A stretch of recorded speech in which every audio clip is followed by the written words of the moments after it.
with all of the creation of these new technologies that are described as social platforms, why are we seeing that loneliness continues to be more and more and more of a problem? Like the Surgeon General of the United States said that loneliness is the greatest health epidemic that we're facing currently in our society. Doctors repeatedly are writing down loneliness as a cause for health problems more than any other contributing factor. I think it was said that like 25% of people in this one survey said that they don't have a single confidant in which they can share things with. And there's just, you would think with all the opportunities we have to connect that we wouldn't have such a loneliness issue. And I think even America's been described as one of the loneliest countries in the world, which is just interesting, crazy to think about. Yeah. So today, what I think would be good for us to talk about is how does the way that Jesus describes community give us hope in the face of loneliness being such an issue.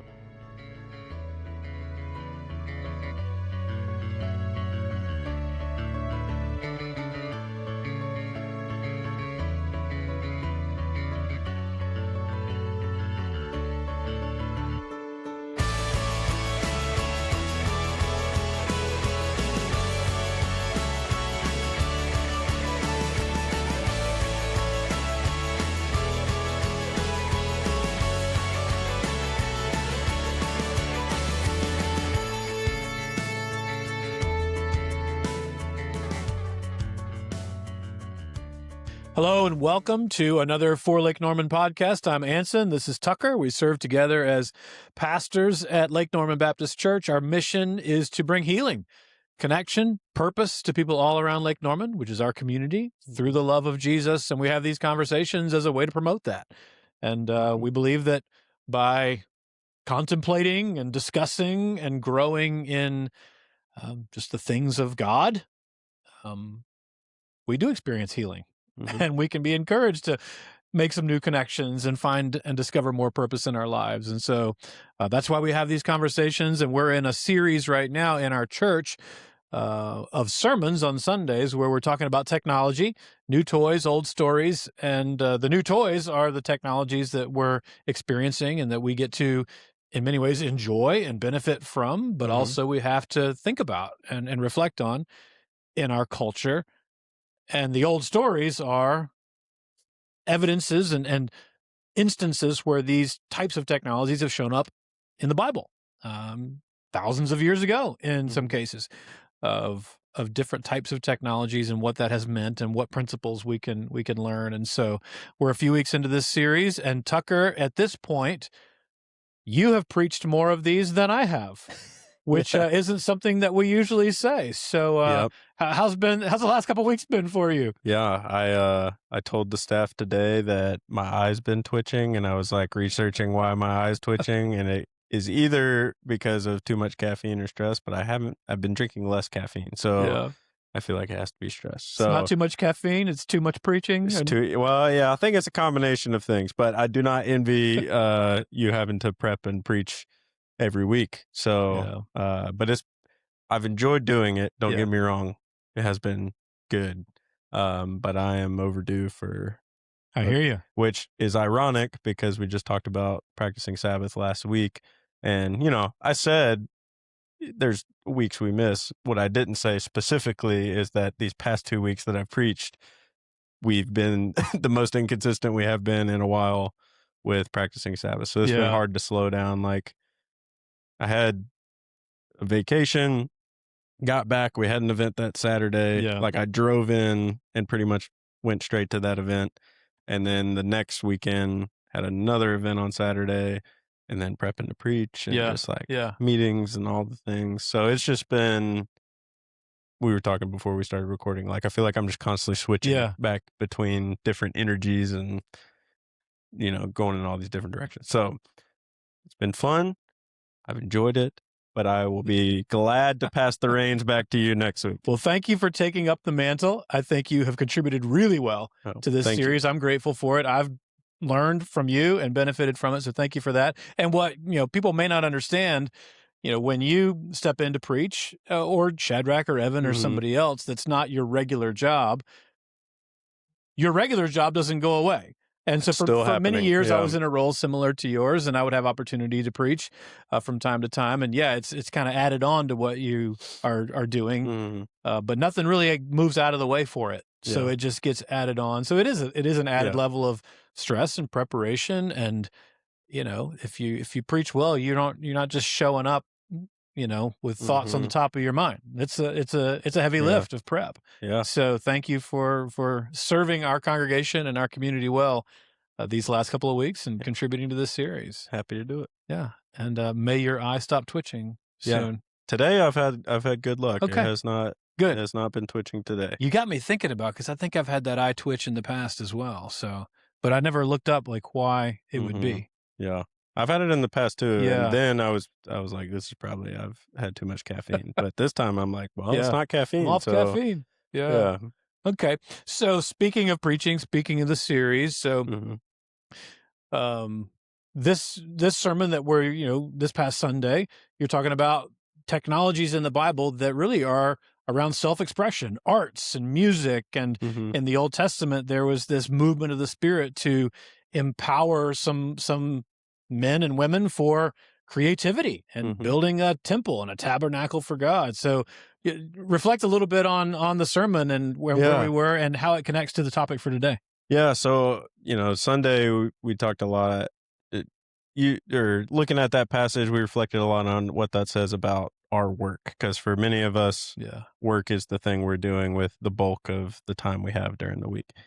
So, that was, if you want to go back and listen to the sermon, we kind of talked about that. But one of the key pieces to that story is, yeah, the Spirit is empowering these men and these skilled workers to build the tabernacle, which was the place of worship for the Israelites as they're wandering through the wilderness. They don't Mhm. even have like a physical space that they are dwelling in. Yeah. They're putting up the tabernacle, tearing it down, moving to the next Yeah. spot, putting it back up, and he empowers these men to carry out the work of construction Yeah, of to the innovate. tabernacle. Yeah. And the reason for that is because God wanted to dwell with his people despite their sin. Mhm. Sin had created this barrier of relationship, and God wants to be with the humans that he created, that Yeah. because he's a loving God who actively moves towards us. And we actually talked about that in the Tower of Babel story too. He's a God who descends to us even when we're rebelling against what he's called us to.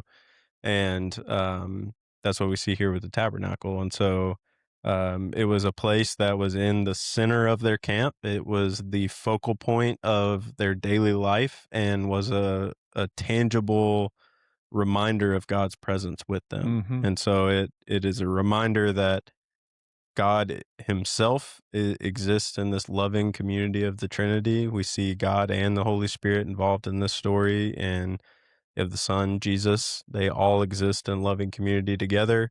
We're created in his image, so it's not far off to suggest that we are also created for Yeah. a relationship and loving community, and God wants to be in the midst of his people to invite them into that. So that's what I would like to talk about Yeah. today, because we didn't get to it in the sermon, is just God's movement towards us in inviting us into a loving community. And I can't think of better good news for the time we live in, Yeah. the way our society is going now, than that truth. Yeah. Yeah. It seems timely. And if it's fair to say, I think when we look at the Old Testament story there, God empowered these workers to Mhm, innovate, so to mhm, new technologies, if you will, for the purpose of creating community, mhm. creating space that was Yeah, worthy for God to come and be with his people in community.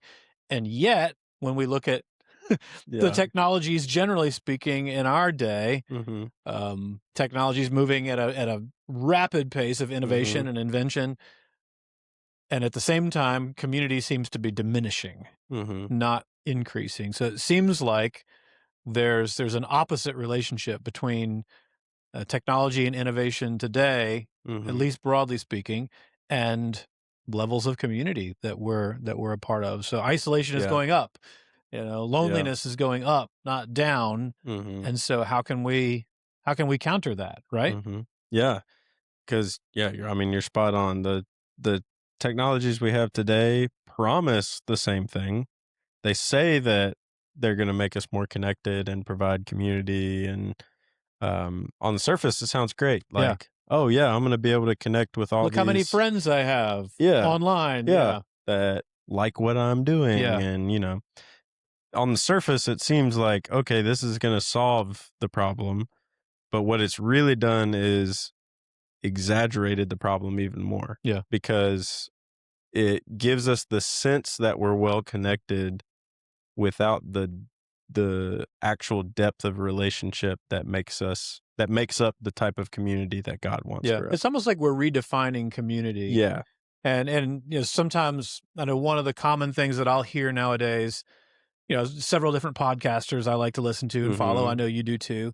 And one of the things that I hear frequently now is, when a podcaster is interviewing a guest or Mhm. whatever, they'll reference, "Hey, you know, thanks for coming in and speaking to our community." Mhm. And so, Yep. like, all of the listeners to the podcast, which I think, I mean, in a sense, you feel like you're part of something. Like, oh, I Yeah. listen to this regularly. Mhm. They consider me part of a community. Which, okay, there's something to that, but I'm not really connected in any actual way Right. to Yeah. anybody else who's Yeah. listening It's like I don't to. know anybody else who's listening to this I podcast. assume there are, yeah, thousands of Yeah. like-minded people out there somewhere who like drinking from this same well, Yeah. and that makes us a community Mhm. in this new definition of a community, I Yeah. guess. Yeah. But how does that stack up in your mind to maybe a more biblical definition Mhm. of community, a Yeah. more tangible definition of community? How do you think about it? Yeah, so I think there's a book I've been listening to called Reclaiming Conversation, and the tagline is "The Power of Talk in a Digital World," and I think the author's name is Sherry Turkle, I think is her name. Mhm. She's done phenomenal work in just this area of talking about the importance of face-to-face conversations, and one distinction she would make is connection versus conversation. So much of the community that is described on these social platforms is what she would say are connections. They're Mhm. not having the same impact in developing us as human beings the way we should be developed, like face to face conversation does. So, texting, social media platforms, what you're referencing of like a common interest and you're grouped Sure. in and you Yeah. have this community because I watched this Tennessee Volunteers football Right. YouTube channel and we're the Talking Vols community, like Yeah. that's not And actually what we're more talking people are about. listening, so our community is growing. Yeah, yeah. Kind of. Yeah. So like you have these surface level, okay, well we have a common interest, which I mean isn't all bad. Like C.S. Lewis, one of the ways he defines friendship is, oh, you too? Like Hmm. you have something in common with somebody and it kind of can spark a friendship, but Right. it goes a little bit deeper than that. um so you have these just surface level connections, and what she points out in all of her research from adolescents to teenagers all the way up to like college age students is because of how attached they are to these social platforms and to texting and all the different ways that you can communicate through technology now. It's actually eroding their ability to be present with one another. It's Mhm. eroding their ability to receive and give empathy. That was one of the things that stood out to me the most is she was saying these younger generations prefer to have like hard conversations over text or to share challenges they're Yeah. experiencing over text because it removes the risk. They don't have to respond in real time. They can sit it and think Yeah. about it. They can edit and then type it out again. They can, you know, Sure. um, they don't actually have to feel what the person's sharing with them or what they're sharing with the person because they could just type something, send it, and be done with it. And what she points out is what they're doing in doing that is losing the ability to sit across from someone, hear them share something really difficult, and respond in a way that lets them know that they're supported and encouraged. Like, they just don't know how to do that Yeah. because they're so Yeah. used to doing it over text. So I Yeah. think Which, to be fair, are hard things to do, yes, but very we've got to hard. learn to do them. It's a skill that, Yeah. just like any other skill, if you don't practice it, you lose it. Yeah. Like, if you don't continuously work on it, it goes away.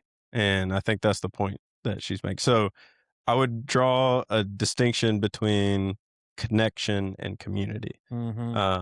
And I think the type of community that Jesus invites us into is one of even a deeper level of intentionality Mm-hmm. than what Sherry Turkle would probably say, because Yeah. she's not a Christian author to my knowledge. Right.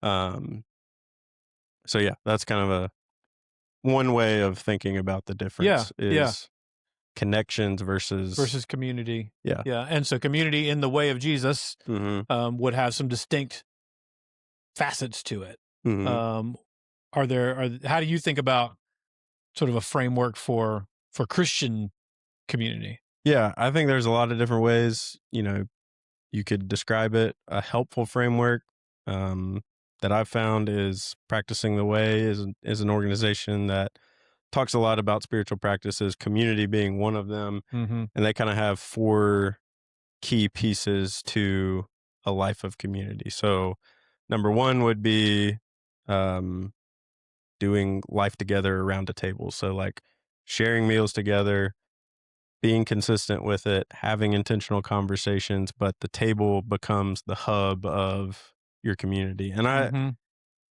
I think that's like a, a way we can push back against the effects that technology is having on us. Because another really interesting thing from Sherry Turkle's book is she was talking about this. The younger generations have like this rule where if there's a certain number of people at the table on their phone, then they will pick up their phone and get on it.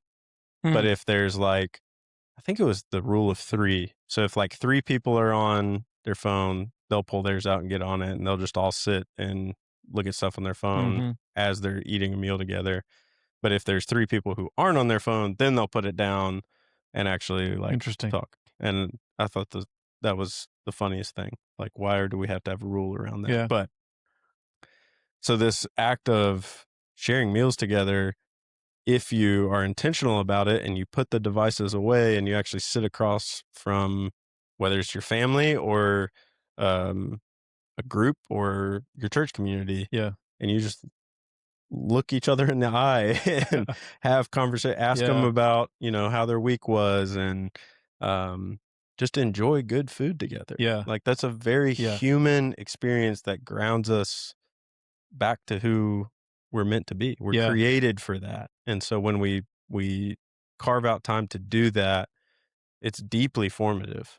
Um, and helps us combat a lot of what technology is robbing us Yeah. of. It seems very specific, doesn't it, to say a first key pillar of community would be gathering around a table, around a Mhm. meal. I don't that seems unexpected to me if I were anticipating what you might say. But I also think about, okay, when you read the Bible, especially the Old Testament, and you kind of get a sense of Mhm. Jewish culture and practices. And we talked last week about the Sabbath Mhm. and sort of these rhythms that were a part of life that God invited his people into. Mhm. The overlap of those healthy spiritual rhythms, like Sabbath, where we stop work in order to rest Mhm. and find delight and Mhm. joy in who God is, that rhythm was overlapped with the rhythm of sharing meals together. Mhm. And so we talked, I don't remember if it was on the podcast or separately last week Mhm. about how the sharing of a meal as the kickoff to the Sabbath Yeah. was part of the practice. Mhm. I also think, just eating is something that we all do unless we're fasting for the day. Mhm. It's a regular practice that we all do, and we have to for Mhm. survival. Yeah. And so if you're going to eat, you can do that with someone else Mhm. and build in a practice of making community. It's almost like a space holder Yeah. in the same way that, music is like a melody that Mhm. creates space for poetry and enhances its meaning and Mhm. power, a meal, creates space for community because it takes Yeah. time to stop whatever you were doing, Yeah. and we all have to do it. And so I think it makes sense the more you kind of reflect on Yeah. community and having a meal. Yeah, because you think about, like, all the other ways that you could gather around an activity, a class, pickleball, going and playing pickleball, going to a sporting event, going to see a movie, going to a concert, all of those things you're consuming something, but you're not actually like talking with one another. Yeah. At a meal, you're consuming something while having conversation with one Yeah. another. And it's not that at those other things you can't have conversation, but it's not the focal point Yeah. of what you're doing in that moment. Yeah. Like, don't get me wrong, I love going to sporting events and having fun with people, but I'm not checking in with people that I'm sitting next to like, "Oh, hey, how was Yeah. your week?" Because Yeah. we're trying to pay attention to what's, Yeah. going on out here. So that's another reason why I think gathering around a table and sharing a meal is a really powerful way to it's a good place to start if you're wanting to Right. develop the type of community that Jesus had. Yeah. I think it's important biblically and practically. Mhm. And I wonder also if communicating, connecting over a meal also encourages listening Mm. because you shouldn't talk with your mouth full. So if you're Forced listening. there you go. I There like should it. be. Yeah. Because if you're just talking the whole time, Yep. your food's gonna get cold. Mhm. So you gotta stop talking and listen for a little bit Yeah. while you're taking a bite. My friend has a term for the people that talk nonstop without taking time to listen. Huh. You know what it is? No, what is it? A weed eater. A weed eater. Yeah, because it's like you start them up and then they just They just they go. just keep going. All right. Yeah. So he calls them weed eaters. Okay. Yep. And I know a couple. Hopefully we aren't weed eaters. Yeah, I hope Yeah. not. Hope not. So Um, that's the first thing. yeah, Sharing a meal together is a yeah, good starting point, foundation point yeah. for And community. to root it in the life of Jesus, there was one scholar that pointed this out about the Gospel of Luke, but if you look at the Gospel of Luke, Jesus was either going to a meal, at a meal, or leaving a meal through the entire gospel. Hmm. So it was clearly like sharing meals with people was clearly a big part of Jesus' life. And I think another important thing to note about community, specifically when we're talking about in the life of Jesus, is today we think in terms of extrovert, introvert. That was not like a Yeah. thing in biblical times. And I think at some level, the practices we're talking about, whether you're introverted or extroverted, these need to be worked into our rhythms. It's not optional based on your personality type. It may have to look a little bit different, and there may be different levels of engagement with this practice depending on your personality type, but it should make its way into all of our lives. Mhm. So I just wanted to make that quick caveat before we Yeah. continue on. Yeah. Makes sense. Yeah.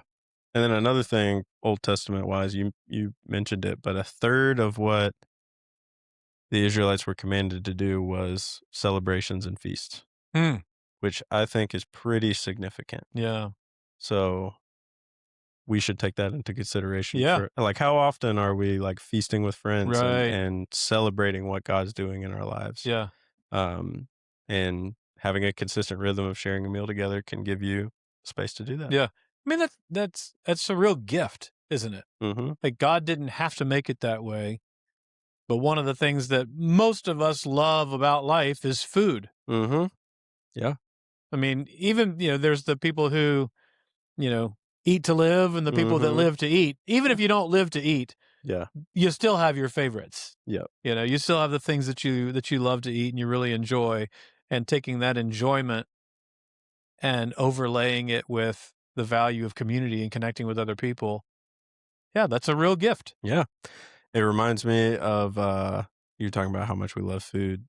I don't know if you've been seeing all the videos of everybody coming over to the US for the World Cup and then them like going to Mexican restaurants and like eating barbecue for the first time and Yeah. just being, like, blown away by and there were people the Yeah. TSA had to put out, an announcement that they were not allowed to bring ranch home with them Ranch because dressing. they fell in love with ranch while they were here. That's the American thing, huh? Yeah. It's been really cool to see. I That's mean, funny. the I world hadn't seen is that. loving the food in the United States, Okay. so Well, yeah, I mean, I guess if you're going to a World Cup in Texas and you get some Texas barbecue for the first time, that's what it was. It was that's a religious experience. the Japanese fans were Yeah. having or maybe it was Korean, I don't remember.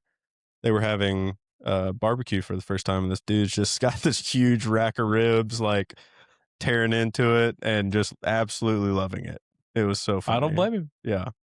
And then there was a Japanese guy who went to a Mexican restaurant, and he tweeted all this out, and he explained, like, in Japanese culture, if you're given something, you're, like, indebted to that person, and you have to return the favor Yeah. within a period of time. So he goes to this Mexican restaurant, and they bring the chips and salsa out at the beginning, and he looks at the waiter and goes, "We have not earned these." And the waiter's like, "Hey, it's okay, man. It's for the table. Like, you're fine." Yeah. Just thought that was hilarious. That's great. We have not earned these. We haven't earned these. I'm gonna try that the next time I eat at a Mexican restaurant. So But yeah, anyways, community starts with food. yeah, it Is, starts with there you food, go. All yes. right. And where Yeah. does it go from there? So after that, um, each of these I feel like build off each other. So Yeah. once you get in a rhythm of, like, eating meals together, getting to know one another, you start to build those relationships. You can then move to a place of sharing both your joys and your sorrows. Mhm. So, the classic way to do this um, I guess back in youth group is like, hey, let's go around the room. Everybody give your high and low for the week, you I've done know? that. Um, there was one, it was like high, low, buffalo. So you could do like a high, your low for the week, and then the buffalo is just something random about your week. Huh. And you share that. I never did high-low buffalo. hmm It's clever, though. Matt Tauber Sounds was a youth big groupy. fan of high, low, buffalo in our young adult group. Okay. Um, but it's what it sounds like. It's the simple practice of, Right. yeah, Highs, lows. here's what went well this week. Here's what I enjoyed. Here was a highlight from my week. Um, and here's something that was a little annoying or challenging or something I'm sad. I received some sad news or, it could be a number of different things. But that begins to just give you the ability to know the people that you're trying to be in community with a little bit better on a week to week basis. Mhm. You know what's going on in their lives. And I think one of the keys to it, and this will lead into the next piece of it as well, is developing the trust that you need to be vulnerable. So Mhm. when you first start doing that practice of like sharing your joys and sorrows, it'll probably be pretty surface level stuff. Yeah. But the longer you do it and the more you get to know these people, the more vulnerability Mhm. you'll start to see because that trust will build. Yeah, that makes sense.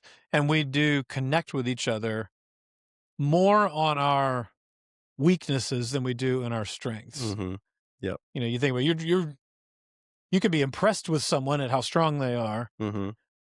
but when someone reveals a weakness or an area of vulnerability Mm-hmm. that you share, that that shared experience really draws you to somebody, Mm-hmm. because it's like they get it, they understand, Yep. they feel your pain, Mm-hmm. and when you connect and you are able to have someone feel your pain, Mm-hmm. that's a meaningful, powerful connection. Yeah. And I think we always appreciate it when someone else lets us in Mm-hmm. on their pain and we can feel it and connect to it. Um, but it doesn't always work the other way around. We we, Yeah. we tend to be self-protective and not want to reveal our own pain. Mm-hmm. Um, but I think it's so important. And I think reflecting on how much we appreciate it when someone else is vulnerable Mm-hmm. should encourage us to be more vulnerable as well and not just share the highs, but Mm-hmm. to be honest and yeah, forthcoming with with some of Yeah. the lows because that may be where somebody else is going to feel more connected to us than through anything impressive that we could say. Yeah. And, it's like what we just was were saying too about the how God thought it was important to have celebration. Mhm. So, along with that, and sharing our weaknesses, it is also incredibly important to share, "Here's what's going really good in my life," because Yeah. it's also a way of practicing gratitude, which we've talked Mhm. about on the podcast before, how powerful that can be. Um, but celebrate the wins. I mean, Mhm. you get so caught up in your failures, it can be really hard to see God at work and what he's doing. So Mhm. it's both of these go hand in hand and play a part in us developing the type of deep relationships that we're after when Yeah. we talk about Christian It's community. interesting, I hadn't thought about it till just right now. One a really important word in that sentence is "and." Yeah. Joys and sorrows, Mhm. because you're right. If it's all one or the other, Mhm. it's not complete. Yeah. Because, yeah, as much as I just said, sometimes we wanna withhold, the sorrows, the Yeah. lows. Sometimes sometimes that's all we ever talk about Yeah. is, "Woe is me," and this and that and Mhm. the other thing, and if that's all anybody ever talks about, then that's not good either. That's could swing too far Yeah. on that side of the pendulum, so Yeah. I think you're right. Sharing both sides Mhm. of those is a more complete way to connect. And I think just having space where you can share that is an invitation for the community to help too. Like sometimes we need people to remind us to celebrate the wins or to Mhm. tell us what the wins are if we're, Yeah. deep in shame over something or um, just right in the thick of a really hard situation. That's where community can be helpful. Yeah, I agree, and having that community there to hold space for that and to help us stop and think about the wins, I think is helpful too. I think for many of us, and I would put myself squarely in this camp, I'm always trying to accomplish the next thing, and so something might go really well, but then, all right, it's on to the next thing, Mm, and always on to the next thing, and always on to the next thing, and unless there's something that stops me from just moving on to the next thing, I'll I'm mhm, I'll fail to celebrate and appreciate the good thing that just happened, mm, whether it's a work related thing or something at home. I need that. mm, I need somebody mhm, in a context of community to raise the question. Hey, how did that go? mhm, That seemed like that went really well. How does that feel? mhm, Oh, you know what? Come to find, yeah, actually, it was great. mhm. We should celebrate more and not just check the box and move on to the next thing. Yeah. Yeah, and I think doing both that you do it with different levels with different people, right? You have some Mhm. people that you're connected to where it's like, okay, well, this person's asking how I'm doing. I'm not going to get into all the details of Yeah. what's going on because we don't know each other like that.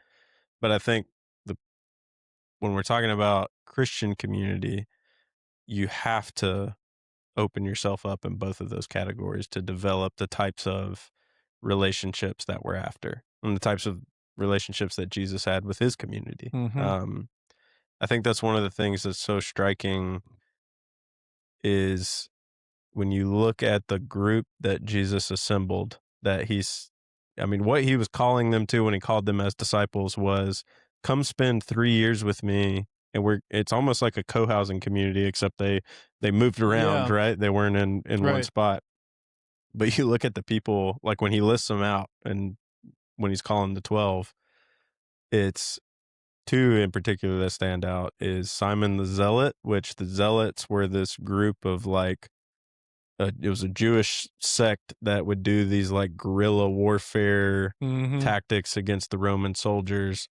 And then you had Matthew the tax collector, who is on the payroll of the Roman Empire. Yeah. And these two guys, Yeah. Jesus calls into community together. And you could just imagine, like, what was their meals around the table? What did Right. that look like? If you think about what the equivalent of that would be in our culture. Yeah. Um, but that's where the sharing the joys and sorrows, it makes them both human. Even though they're incredibly different, Right. it humanizes them and they can start to navigate things. But I'm sure there were disagreements. I'm sure, Yeah. all sorts of things came up, but I think that's the beauty of Christian community is it doesn't always have to be someone you click with right off the bat. It could be someone you disagree with or would never see yourself being in community with, but because you have the gospel of Jesus in common, you can have community with that Mm-hmm. person. And I think that's a true gift because all the social platforms are trying to group you by what your common interests are, and the way of Jesus is different from that. Mm. Yeah. Yeah. It's a way to be real, Mhm. right? Because Yeah. whatever our role is, or job, hobbies, outward things, at our core, we're all human, Mhm. and those joys and sorrows, I think, yeah, allow us to be real. Mhm. So we share a meal, we get Yep. real. Yep. What's When you next? continue to get real, Yeah, and the more you develop those deeper relationships, you find, a one person or a couple people that you really trust, yeah, and you share your weaknesses with that person intentionally. yeah. Share your shortcomings, share your failures, um, because I think, what Protestant tradition churches and Christians sometimes fall in a habit of is sharing those things with God, and then we're like, "Okay, Mhm, you know, check the box, mhm, told it to God." But there is incredible power in talking about our failures and shortcomings to another person that cares about us, that mhm, loves us, that wants what's best for us.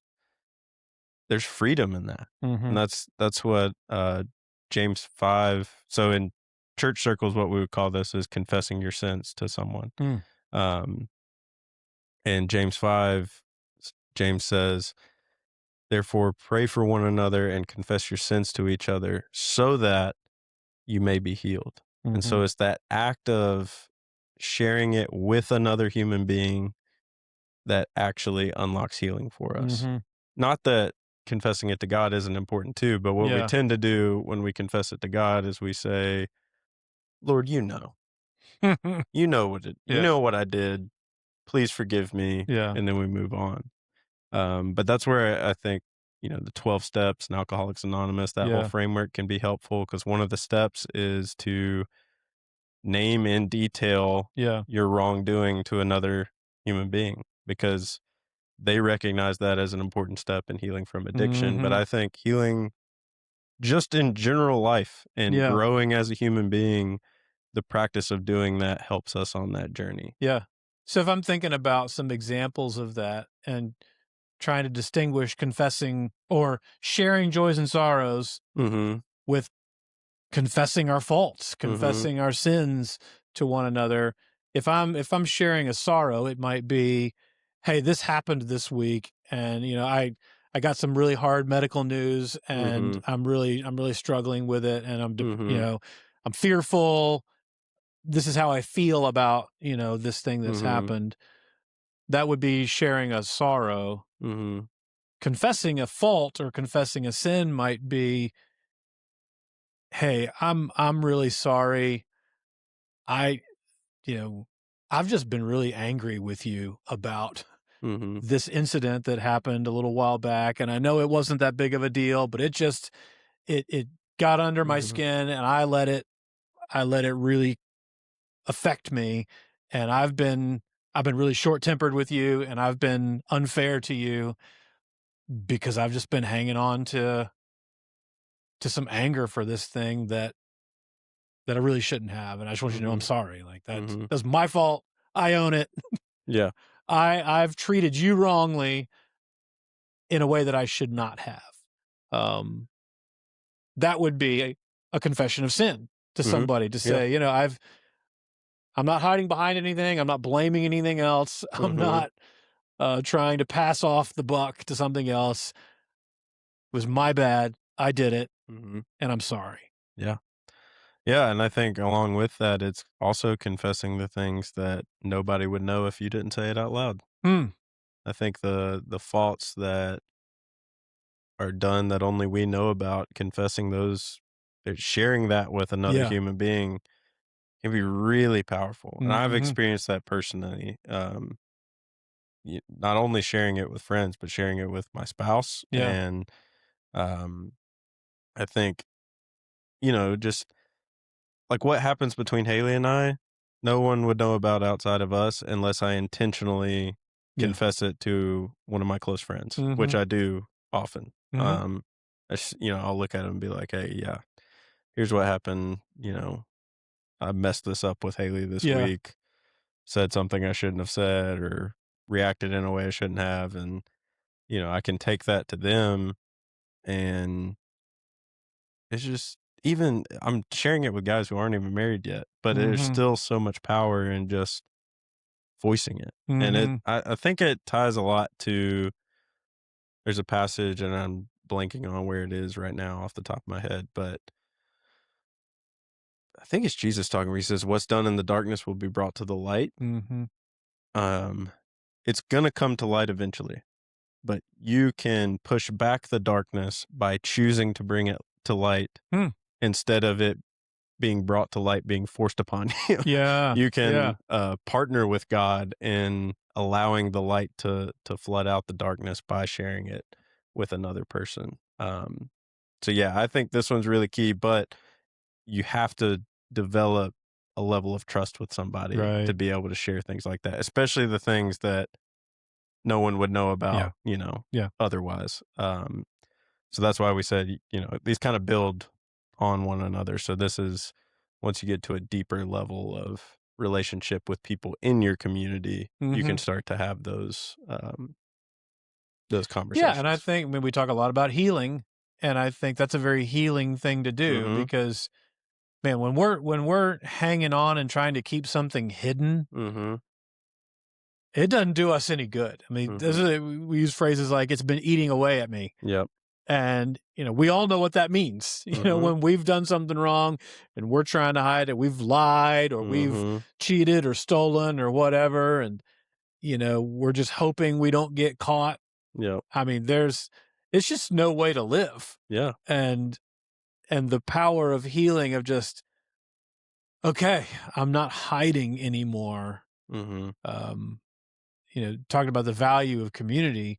Yeah, you're not going to have connection and community with others when we're all hiding in our own corner, Yeah. either physically, literally, Mhm. or emotionally, Mhm. mentally.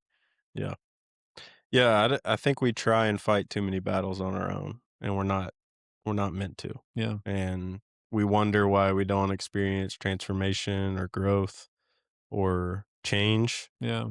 I think it's because often we're trying to do it in isolation. Yeah. And especially, in churches similar to ours, more Protestant traditions, we get so caught up in, well, I just need to read my Bible and pray and go to church, Yeah. and it's all these, like, Individual yeah, it's things. these individual things that we think are, "That's how I change. That's how I grow closer to God," which all of those things are great. Yep. I was just listening to a podcast that said, really, spiritual formation, transformation, change hinges on silence and solitude and community, and they go Mhm. together. If you have just one, then you're gonna be incomplete, but you Mhm. need both because the quiet is where God Mhm. speaks to you, where his spirit illuminates himself to you, and community is where a lot of what he's telling you in the quiet gets worked out in Yeah. actual That makes life. sense. So I don't want to discount that, Yeah. but we tend to lean more towards that and doing that in isolation as opposed to laying ourselves bare before another human being and sharing our weaknesses with them and being honest about how we're not growing and changing, Yeah. um, and where we can get better. Yeah. Yeah. And all of this is kind of the opposite of doom scrolling, Yeah. Yeah, it's very, right? Doom scrolling is a very isolating practice yeah. of, okay, I got this safety security blanket that I can pull up and Mhm. I can just scroll, and it's a socially acceptable thing to do. Everybody does it, whether I'm standing in line or sitting at a Mhm. table or wherever I am. If I wanna in a socially acceptable way cut myself off from everybody else around me, Mhm. I'm going to look at my phone. Mhm. There's actually a trend right now, to go to the gym without headphones and without your Yeah. phone and just do the workout without any of that, Yeah. any of the background stuff. And then the second one is to, when you're on a flight, do the same thing. Don't take your Mm. phone, don't take any sort of devices, any headphones, and just like sit in silence and take in the flight. Don't take a book or anything. Huh. I've seen that going around here lately Yeah. because I think people feel what constantly being connected to screens is doing to us, and the constant noise and distraction and it eroding our attention spans. I think people are finally starting to realize that. Mhm. And so now it's become a trendy thing Yeah. to put ourselves in a situation where we kind of Yeah. combat It's like against that. radical. Yeah. Yeah. It's like, okay, well, we were on our phone for, X amount of time doom scrolling every day. Let me just swing all the way in the other Yeah. extreme. Now I'm And going to go on a plane flight for 3 hours and yeah. do nothing. And just stare at the seat in front of me, I guess. Nice. Yeah. Um, but yeah, you're right. Doom scrolling is an isolating thing. Yeah. You're locking into what some people would say is the community there Yeah. at the expense of the Yeah. The community community around around you. you. So that's 3 of the 4. Yep. What's the last one? So the last one is to stay together in order to grow. Um, this one is really important, but also really hard. Might actually be the hardest one out of the rest, Okay. which it's about staying together over the long haul. So, inevitably, in any community of relationships, but especially church community, there's going to be conflict. There's going to be disagreements. There's going to be all sorts of things that happen that can hurt you or you may hurt Mhm. others. And our tendency is to leave when those things start to happen because we start to be like, oh, well, Mhm. this community isn't healthy anymore. I'm going to go find a healthy community. Well, what you'll find is you go to the community down the street, after a length of time, you'll experience the same things. Um, it's inevitable because of our brokenness as human beings that those things get introduced. And there's a Joseph Hellerman has this quote where he says, "Those who stay tend to grow; those who do not stay, those who leave, tend to not grow." Because there's something about being in relationship with people over a long period of time that draws out what needs to change and grow in us. Mhm. Because of, I think it's because of the level of how deep you know one another, and that only happens over a long period of time. And this can be affected by more than just having an issue with somebody or a disagreement. It can be affected by you get a new job and you got to move across the Mhm. country, or um, a number of different things. You move neighborhoods and it's harder to get together with the group you used to meet with. And so it's just thinking intentionally about, okay, I've committed to this community. We've made it a practice of sharing meals together around a table. We share our joys and sorrows with each other. I have people in this group that we don't have any secrets. We're vulnerable. We share our weaknesses with one another. How can I intentionally stay and make decisions that keep Yeah. me in this community even when it gets hard? Yeah. Because it's through those difficulties of relationship and disagreements that you probably will grow the most from. But if we just avoid that, then we're not growing in love. We're just continuously starting the process over again. Mhm. Um, so yeah, that's the last one. Is to Stay in just it. stay in it, stay Yeah. together. Which I think means we have to prioritize it Mhm. and to make sure that we're showing up. Mhm. Um, I think about, you and I are both very involved in the community group Mhm. aspect of our church, and groups of various kinds that meet, at various different intervals, whether it's weekly or monthly or biweekly, something Mhm. like that. Um, and they're, great, but you got to show up. Yeah. You know, you Yeah. you don't get the benefit of community without Right. showing up consistently to be a Mhm. part of that community.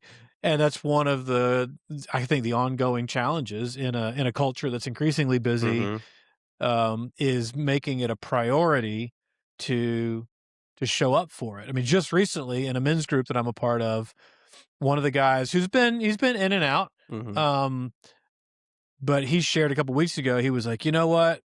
I just came to a place where I was like, look, I gotta either be in or not, Mhm. and this is important to me, and Mhm. I I'm gonna confess, he's like, Mm. I gotta confess to you guys that some of the times I've missed, you know, weren't like, hard conflicts, but I was feeling like I needed to, prep for this thing or that thing, or just, Mhm. you know, I didn't actually have a conflict. It's just I felt like I needed to prioritize my time on, other Mhm. things. He's like, but really this should have been my priority. And so he's like, all right, I'm in. Mhm. And for the last several weeks, he hadn't missed. That's awesome. But I think it's like a decision point we have to come Mhm. to again and again and again, and like to commit and recommit and recommit and Mhm. just stay with it, because I think the inertia is to drift Yeah. from community.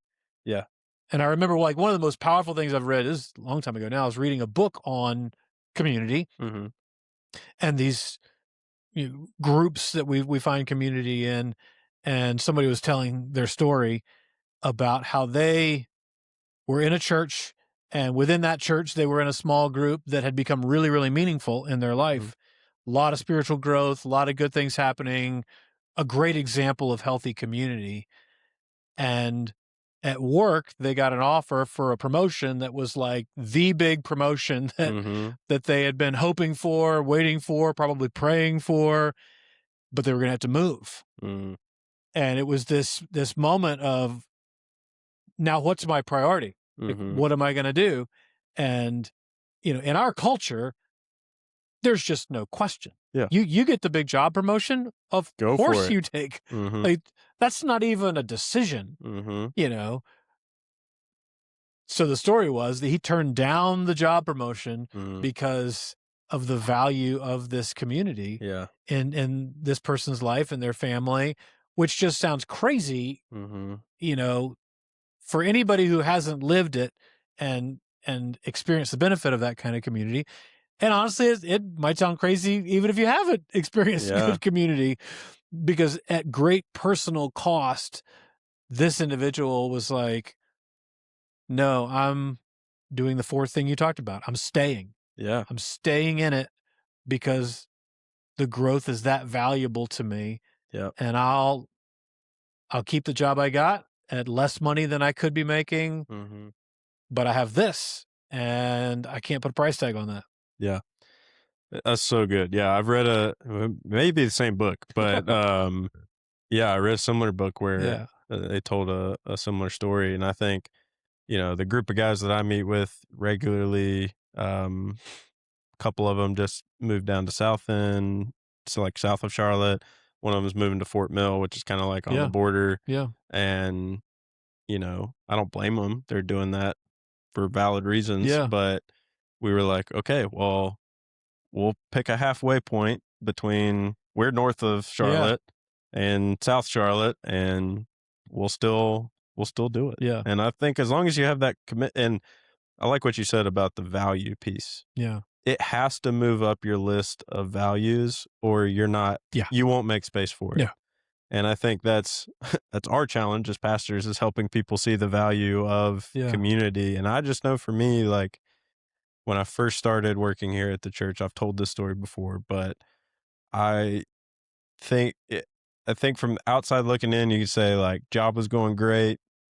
I was newly married. I was going, outside looking in, things were rocking and rolling. I was living the Yeah. American dream. We were working up that way.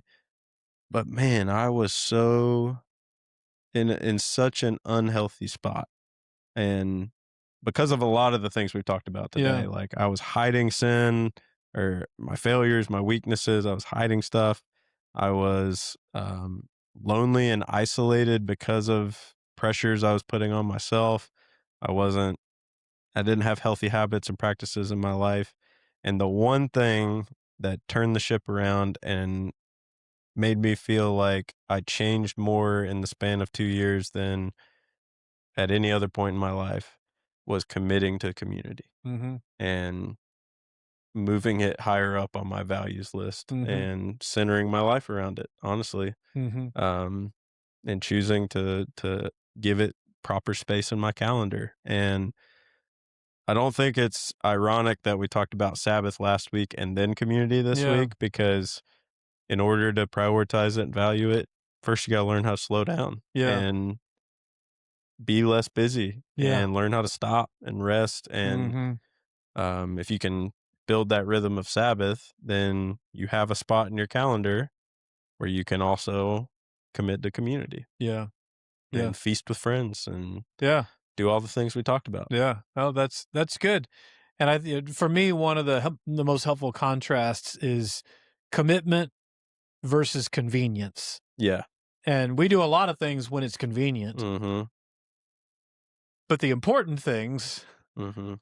we need to make a commitment to and do them more than just when it's convenient. Mhm. Even when it's inconvenient, we need to make time and prioritize the things that are most important. And I Mhm. think for all the reasons that we've talked about, being in real community with other people is crucially important. Yeah. And in a day and age where technology makes it so much easier not to be in community and offers so many counter definitions of community, sort of Mhm. false communities, Mhm. not bad things, No. but it's not the kind of community that we've been talking about for the last 45 minutes. Yeah. Um, There's little that modern technology can do to facilitate all that we just talked about. right. Like it there I can't think of a single way that the technologies we interact with on a daily basis actually help us do what we just talked about. Yeah. Yeah. Maybe Probably in some in most ways. ways. I mean, I think Yeah. of something like, ever since COVID, the Zoom meetings and team meetings, Yeah. like you can experience real conversation and real meaningful Mhm. connection over a Zoom call Mhm. and now you can do it with people wherever you are in the country. So okay, I mean I think that comes along and Mhm. helps create some context. So yeah, I think there are some ways that it does help to serve community if it's used for that. Yeah. Um but yeah, Yeah. most of the things that we spend most of our time doing, Yeah. yeah, not so Yeah. much. Yeah, that's probably a good distinction. Yeah. Because if I sat down, thought about it more, I probably could think of some Yeah. others. But it you were saying it's crucially important. I would argue it's the most important thing about us. Yeah. And that may just be me personally, but I think when you look from creation all the way to when Jesus is asked what's the greatest command, and he gives two, Yeah. which is to love the Lord your God with all your heart, soul, mind, and strength, and love your neighbor as yourself. But even just being created in God's image and the fact that he exists in a loving community and we're created in his image, Yeah. I think our relationship to God and our relationship to one another and developing those and prioritizing those is the most important Yeah. thing about us, Yeah. about who we are. And I Yeah. think it can give meaning where we don't feel like we have meaning in life. It can give joy where we're lacking joy, and it can give transformation where we're desperate for change. Um, Mhm. so yeah, I that's wouldn't argue with that. Love yeah. God, love neighbor. Mhm. Jesus said that sums up everything, Yeah. which is No. probably a good place to sum up the Yeah, conversation for today. I think so. So, thank you again for bringing the content these last couple of weeks Absolutely through the happy to. sermons and giving us platforms to talk about some of these practices that can help us navigate a world that's loaded with more and more fast-paced technology, especially digital technology. Mhm. So we'll continue the conversation next week and see what's in store for us. So thanks for joining us. Thanks for hanging in here all the way to the end, and hope to see you next time. Hey everyone, thanks for listening to the end of the episode. If you're enjoying these conversations each week, do us a favor. Hit that subscribe button right here on YouTube or the follow button wherever you listen to podcasts. It's quick, it's free, it's easy, and it makes a huge difference in helping our podcast reach more people in the Lake Norman community. Thank you for supporting the For Lake Norman podcast, and we hope you have a great week.